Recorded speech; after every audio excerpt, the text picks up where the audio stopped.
Presentación: integrantes del grupo: Laura Mejía, Oscar Pérez, Sista Pizarro, Carlos Villalba y quien les habla, Janier Zúñiga. Primer semestre de Derecho, jornada nocturna. Introducción al Derecho. Los sujetos y los objetos jurídicos. Los sujetos jurídicos. Se define sujeto de derecho como todo ente capaz de tener facultades y deberes jurídicos. A la capacidad o actitud para llegar a ser sujeto de derecho y deberes jurídicos se denomina personalidad y al sujeto persona. Este sujeto de derecho se denomina persona y constituye, ya sea activa o pasivamente, considerado un elemento fundamental e inseparable de la regla jurídica. Clases de personas. Según que el ser humano se considere en sí o agrupado en una formación colectiva organizada o en cierta forma, las personas en derecho pueden ser de dos clases así. Primero, personas naturales y segundo, personas jurídicas. Persona natural. Es todo individuo de la especie humana, todo ser humano por el simple hecho de serlo es persona. De ahí que nuestro Código Civil, acorde con este principio, diga en su artículo 74 lo siguiente: son personas todos los individuos de la especie humana, cualquiera que sea su edad, sexo, estirpe o condición. Comienzo de la personalidad del ser humano. La existencia física del ser humano principia con la concepción, es decir, desde el nacimiento en que se opera la fusión de la célula masculina con la femenina, verificándose así la fecundación. Esta maravillosa simbiosis, como expresa Uribe Caulla, que dan comienzo a la vida del huevo o embrión y cuyo periodo de desarrollo tiene una duración normal en una mujer por un término medio de 280 días. Terminación de la personalidad del ser humano. La personalidad o existencia legal del individuo termina con la cesación definitiva de sus funciones vitales, o sea, la muerte. Persona jurídica. No solamente el ser humano es sujeto de derechos y obligaciones, pues hay también ciertas agrupaciones de individuos y ciertos patrimonios en determinada forma organizados, dominados, personas jurídicas. Naturaleza de las personas jurídicas. Para explicar la naturaleza de las personas jurídicas, que como es obvio no es igual a la de las personas naturales, se han formulado varias teorías, las cuales se pueden resumir en las tres siguientes. Primero, teoría de la ficción. Según esta teoría constituye la clásica y que consagra en nuestra legislación. Solamente los seres humanos, por ser los únicos capaces de voluntad, pueden considerarse como personas. Segunda teoría del patrimonio para un fin. A la luz de esta teoría, en la persona jurídica no hay sino un patrimonio común, sin sujetos distintos del patrimonio de cada uno de los individuos que la componen, es decir, una propiedad colectiva distinta de la individual, perteneciente a un fin para el cual subsiste y constituye su razón de ser. Tercera teoría de la realidad jurídica.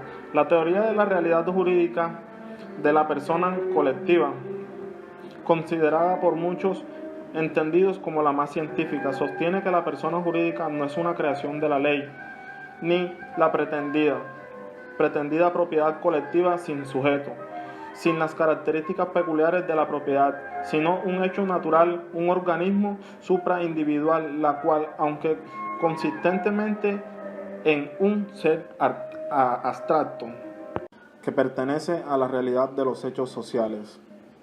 División de las personas jurídicas. Las personas jurídicas suelen dividirse en dos grandes categorías, de derecho público y de derecho privado. Personas jurídicas de derecho público. Las personas jurídicas de derecho público pueden subdividirse en dos clases, a saber, corporaciones públicas y administrativas y establecimientos públicos. Corporaciones públicas administrativas. Se refiere a aquellas entidades que poseen una base territorial determinada y además de las funciones de policía gozan de competencia general para organizar y poner en funcionamiento los servicios públicos, a fin de proveer a las necesidades de los habitantes de su circunscripción. Establecimientos públicos. El establecimiento público es un servicio público especial personificado, con personería jurídica, autonomía administrativa y patrimonio permanente adscrito a su actividad, separados, distintos e independientes de todo patrimonio general, y que cuya creación corresponde al legislador. Entidades descentralizadas.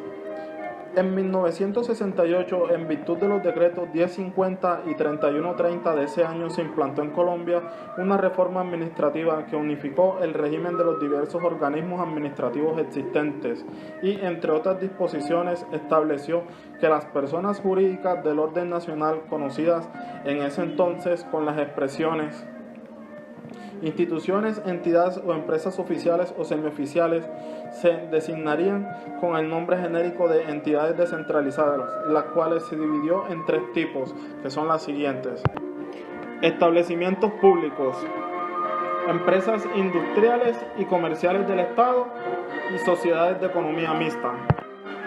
Las personas jurídicas de derecho privado son las que tienen origen en la iniciativa y actividad de las particulares con las finalidades más o menos amplias de conformidad con lo que al respecto señale la ley.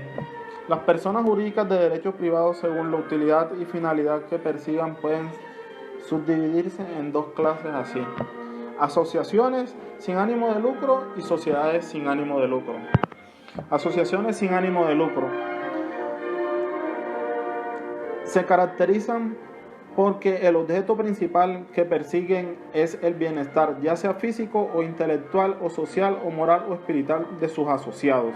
Según su finalidad y objetos específicos, las asociaciones sin ánimo de lucro pueden clasificarse de la siguiente manera: corporaciones, fundaciones, sindicatos y cooperativas. Comienzo de la persona jurídica. La existencia de la persona jurídica se trata o está referida a las mismas calidades y elementos en efecto, mientras en unas entidades de derecho público adquieren su existencia por creación de la ley, otras, las de derecho privado, nacen a la vida jurídica mediante el lleno de algunos requisitos previamente establecidos por el legislador. Extinción de la persona jurídica. Las personas jurídicas por lo general tienen, como las personas naturales, una existencia limitada en el tiempo, con concepción de las de derecho público, cuya duración en muchos casos es prácticamente indefinida. Los objetos jurídicos. Se entiende por objeto de derecho cosas, los bienes corpóreos e incorpóreos sobre los cuales versa o en los cuales incide una relación jurídica. Expresa Coviello: lo que más comúnmente forma el objeto de los derechos son los seres impersonales. Las cosas de ordinario, cosas es sinónimo de objetos de derecho. La expresión objetos de derecho se usa en varios sentidos. Se designa el objeto, se llama objeto el hecho del deudor, o sea, la prestación como la cosa de que se debe gozar en fuerza de la prestación. Objeto de derecho, lo que sobrecae el poder del hombre y contenido de los mismos, lo que causa derecho podemos obtener. Este objeto puede ser determinado o convertirse en objeto y dar una relación. En cambio, todas las cosas de la naturaleza e incluso los seres vivos que no son el hombre pueden constituir objetos de relaciones jurídicas. Conforme a lo anterior se debe distinguir: A. El objeto de derecho objetivo es la conducta humana y que tiene relevancia jurídica. B. El objeto de la relación jurídica es siempre una prestación debida por el sujeto pasivo en favor del sujeto activo de la relación jurídica al que compete el derecho correspondiente. Y C. El objeto de derechos y obligaciones surgen de la relación jurídica, que es el objeto de la prestación, es la materia sobre el cual recaen y está constituida por los bienes. Los bienes. Hay que distinguir cosa de bien. Toda realidad corpórea o incorpórea susceptible de constituir la materia sobre la que recae una relación jurídica, y bien, según la mayoría de las legislaciones, es la cosa que es o puede ser objeto de apropiación. Artículo 653 del Código Civil. Los bienes consisten en cosas corporales o incorporales. Corporales son las que tienen un ser real y pueden ser percibidas por los sentidos, como una casa, un libro. Incorporales, las que consisten en meros derechos, como los créditos y las servidumbres activas. Las cosas de naturaleza pueden clasificarse en muebles e inmuebles. El artículo 654 del Código Civil dice: las cosas corporales se dividen en muebles e inmuebles. La distinción entre las cosas corporales e incorporales. Las primeras son perceptibles por nuestros sentidos y las segundas por nuestra inteligencia.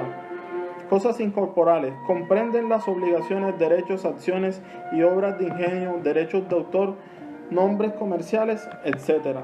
La división de los bienes en muebles e inmuebles atiende a la naturaleza de las cosas según si pueden o no trasladarse de un lugar a otro sin degradarse o perder su sustancia. Artículo 655 del Código Civil dice: muebles son las que pueden transportarse de un lugar a otro, sea moviéndose ellas a sí mismas como los animales, sea que solo se muevan por una fuerza externa como las cosas inanimadas, exceptuándose las que, siendo muebles por naturaleza, se reputan inmuebles por su destino, según el artículo 658. Y el artículo 656 se refiere a los inmuebles como las cosas que no pueden transportarse de un lugar a otro, como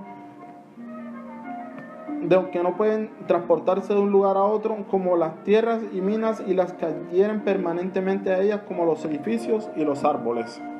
Muchas gracias. Presentación: integrantes del grupo.